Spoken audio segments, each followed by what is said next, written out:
nya agbala mbọ ịgbata bọ ya ọnụ m n'ife gbasara ejije na ife onyonyo ava nne na nna m gụrụ m bụ Nkem akọna m nwa abụọ enwere nke oyibo agụrụ m mana atụfuru m ka ntonite abụ m onye Udi Amego na Udi n'Enugu steeti na Umuneke alụgwo m na ụlọ telivishọn NTA lụọ nke a na-akpọ ABS Anambra bụrụ ka mgbe Anambra ka jikọrọ ọrụ maka ebido maka ide na-ede New Masquerade Zebrudayafa dechade nke a na-akpọ Basi and Company Madam the Mother as a matter of cash edeta m ọnụ m dekwuo nke a na-akpọ Memorial Hospital anọ na Badagry wee na-ede mgbe ha the day tells my moonlight ndị niile na-ede na-achapụ achapụ mana mgbe emesịa living in bondage wefa kpọọ m sọ m bịa tapịa anya n'oyibo maka fa amago na ana m ede ife odide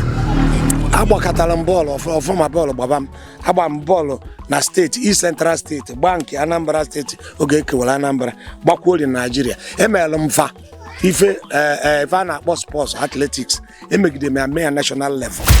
onye Igbo iwepụta ego kwado na afịarị arụ ọ na-enye anyị nsogbu nya ana m asị eji m ohere anụ nwa n'ahịa ndị ọbụla nwere ego si wepụta kene ka Igbo pụtaba fakarakwa na anyị nwe omenala fakara ya asụ asụsụ nke anyị fakara ya wepụta ejije dị mma ọ anyị bidoro ihe fatukokene